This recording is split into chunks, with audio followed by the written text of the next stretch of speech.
You spend your whole life believing blood means everything. That in the end, family is the only fortress that won't crumble. I built my world on that. Mine was named Evelyn, my older sister by 5 years, the one who held my hand at our mother's funeral. The one who whispered over our father's hospital bed that we'd navigate the storm together. He was Charles Thorne, a man who built an empire from a single hardware store, a legacy of calloused hands and integrity. When he died, the will was simple. Everything split down the middle, a shared stewardship of his life's work. But Evelyn, with her law degree and serpent's smile, handled the paperwork. She sat me down in her immaculate, coldly modern living room, the scent of her expensive jasmine perfume like a toxic cloud, and told me through practiced, pitying tears that Dad's debts were catastrophic, that the empire was a facade of loans, that we were lucky to walk away with anything at all. She showed me documents, figures that swam before my eyes, a narrative of financial ruin. She offered me a compassionate settlement, a pittance. Barely enough for that's left, Leo, she said, her hand on mine, ice beneath velvet. For us. For family. I took it. I grieved not just my father, but his legacy swallowed her story whole. I retreated, a ghost in my own life. Then, 6 months later, I see her on the cover of Forbes, Evelyn Thorne, revolutionizing American hardware with $1 billion vision. The article gushed about her lone vision, her audacious buyout of the family company, her stunning penthouse overlooking Central Park. My settlement money was the coffee she drank during the interview. The humiliation was a physical blow, a sucker punch to the soul.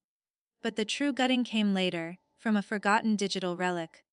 While packing up my father's study, a place I'd avoided for months, I found his old voice-activated recorder tucked inside a hollowed-out copy of Moby Dick. He used it for memos. With a trembling thumb, I pressed play. And there it was, their voices clear as shattering crystal, recorded just a week before he died. My father, weak but lucid, outlining his true, debt-free wishes for the estate.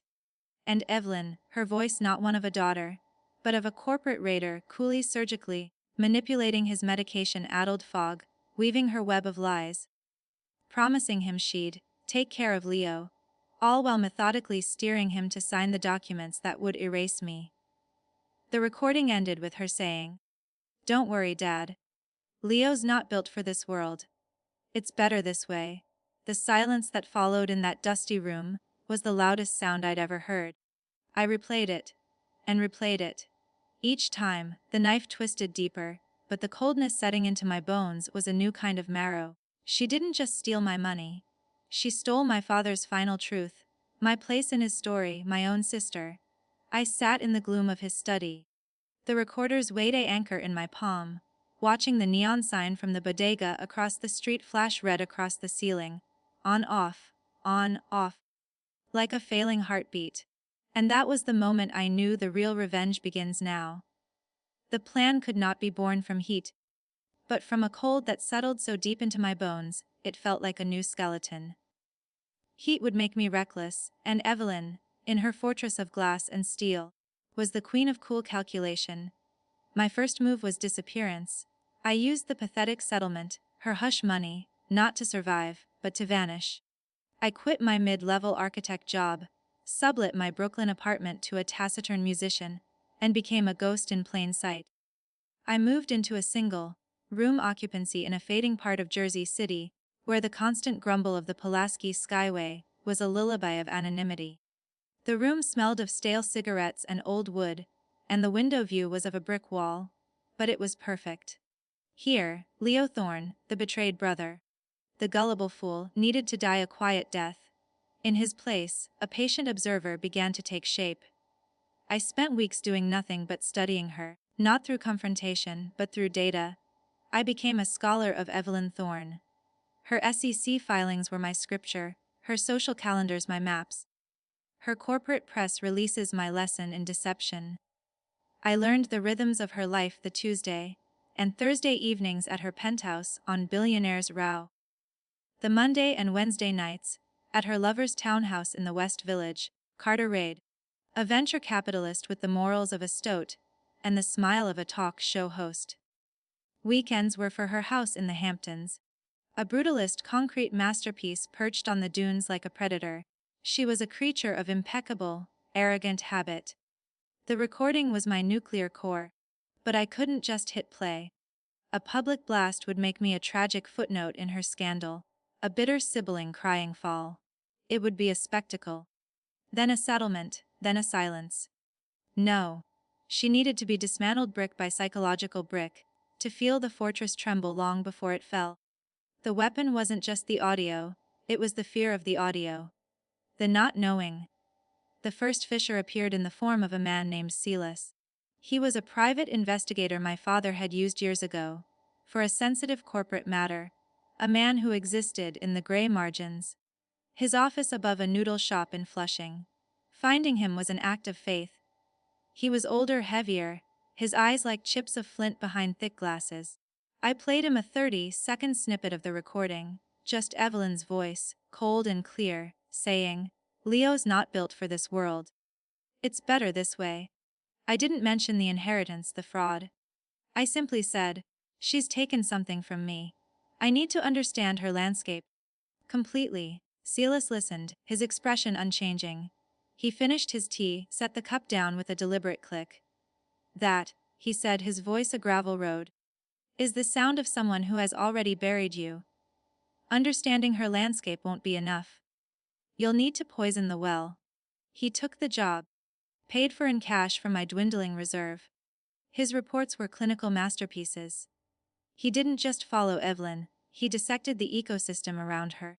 He identified the weak strands in her web. There was Martin, the CFO of Thorne Innovations, a man with a sick wife and a gambling itch he thought was hidden. There was Anya, Evelyn's personal assistant, a young woman whose ambition was slowly being crushed by her boss's condescension, who secretly applied to rival firms. And there was Carter, the lover, whose ventures were a matryoshka doll of shell companies, one of which was quietly under investigation for insider trading. This was the terrain. My revenge would not be a single bullet, but a systemic toxin. I started small, a test of the waters. On the day of Thorne Innovations' quarterly earnings call, a triumphant display of soaring profits, Anya, the assistant, received a hand-delivered envelope at her desk. No note. Inside was a single, high-resolution photograph of Evelyn, taken from a distance, having a tense, intimate lunch with the CEO of their fiercest competitor. It was innocent, a discussion about a potential industry standards board, but framed without context. It looked like treason. The photo was not sent to the board, not leaked to the press. It was sent only to Anya, the one person whose job was to know Evelyn's every move. I watched from a cafe across the street as Anya left work early that day, her face pale. The next morning, Silas reported a sharp, heated exchange behind Evelyn's closed office door. A tiny fracture. The first seed of distrust had been planted in her most intimate space. The game was a slow, excruciating bullet. I began to use the information not to attack Evelyn directly, but to engineer coincidences so brutal they felt like fate. Martin, the CFO with the gambling debts, found an anonymous, unstoppable tip sent to his most feared loan shark, detailing a recent, secret bonus he'd received. The shark called him during a board meeting.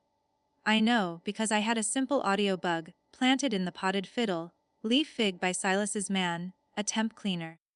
I listened as Martin's voice cracked, as he fumbled for an excuse, as Evelyn's silence on the other end of the table was colder than any reprimand.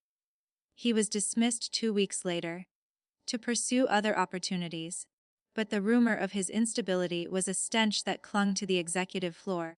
Each move was a whisper, a ghost in her machine. I sent Carter, the lover, an encrypted file, a digital breadcrumb trail that hinted, without proof, that Evelyn was the source of the leak about his insider trading probe. It was delivered to his private club, slipped into his briefcase. I watched their relationship turn from passionate to paranoid over the following weeks. Their public appearances together now stiff, their smiles for the paparazzi brittle as glass.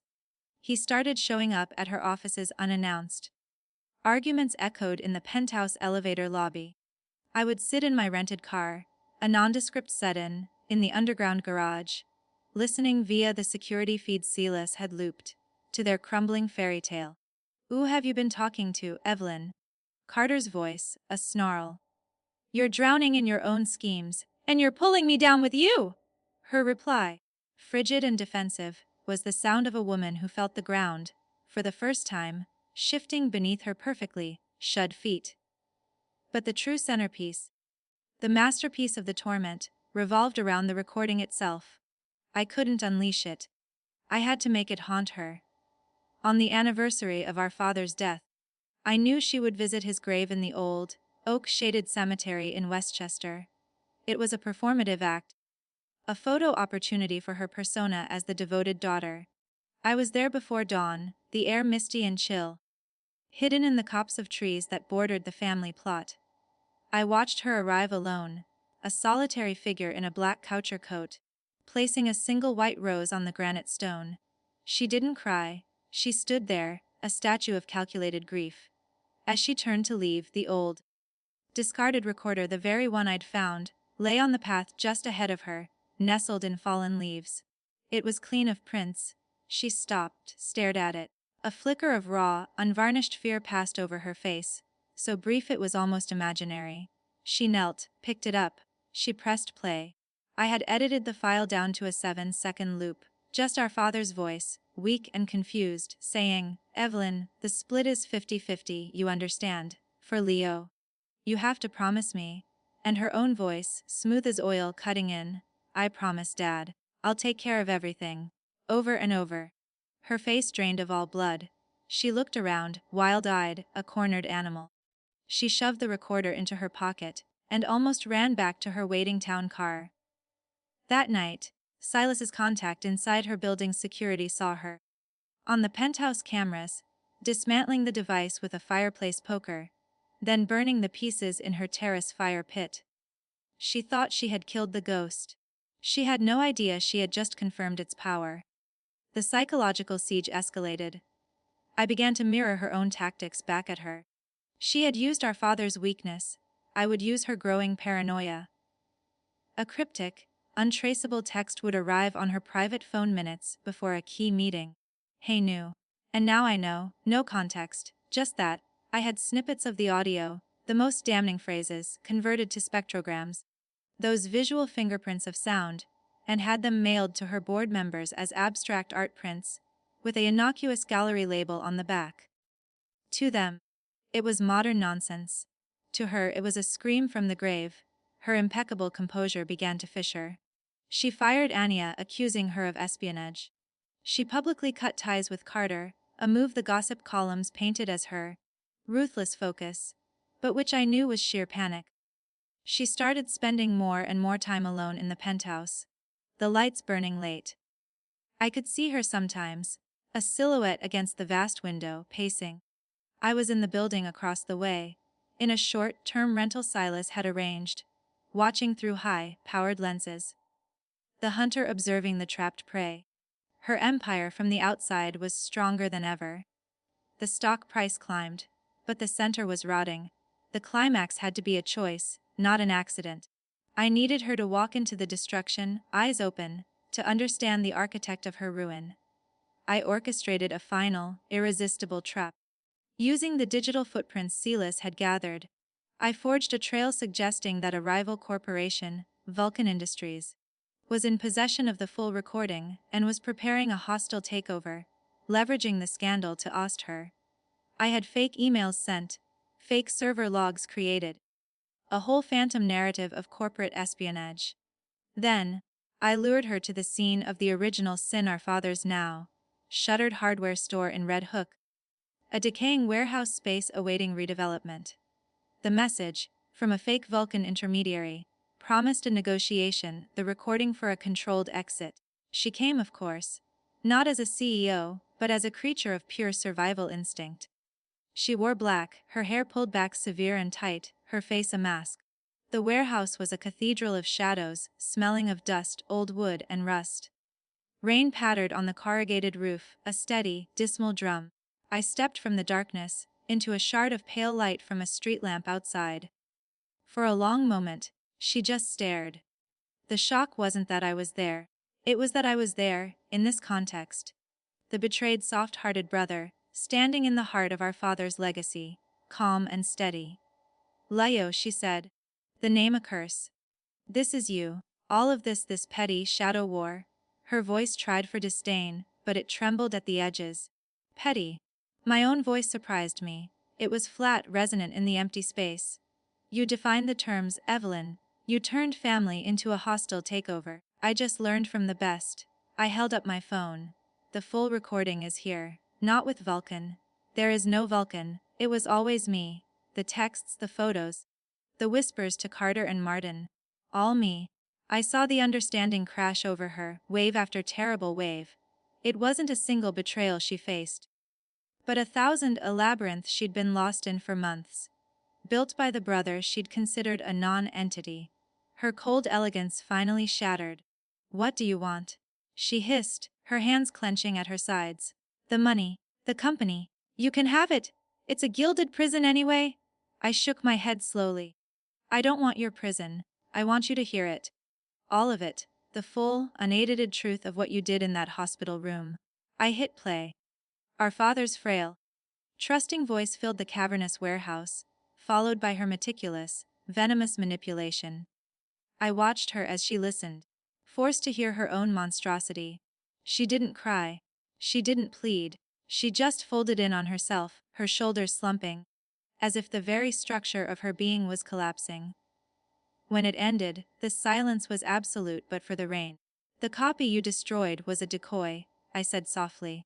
There are 100 more. In safe deposits, with lawyers. On clouds she'll never find, one word from me. And they go to the SEC, the New York Times, the board, every shareholder. Your perfect life becomes a case study in fraud and filial betrayal. She looked at me then, truly looked at me, and I saw not my sister, but the stranger she had always been. So, this is your revenge? To hold it over me forever? No, I said, taking a step back into the shadow. My revenge was the last 8 months. Watching you unravel. Seeing you become paranoid, lonely, and terrified of your own reflection. The recording was never the end. It was the bait, the trap, and the mirror. You have 2 choices, Evelyn. You can walk out of here and spend every day of your life waiting for the hammer to fall, jumping at shadows, trusting no one. Or, you can do the one thing you're incapable of. You can confess. Resign. Sign over my share with interest. And issue a public statement about your health and desire to pursue philanthropy. A graceful lie for a graceful exit.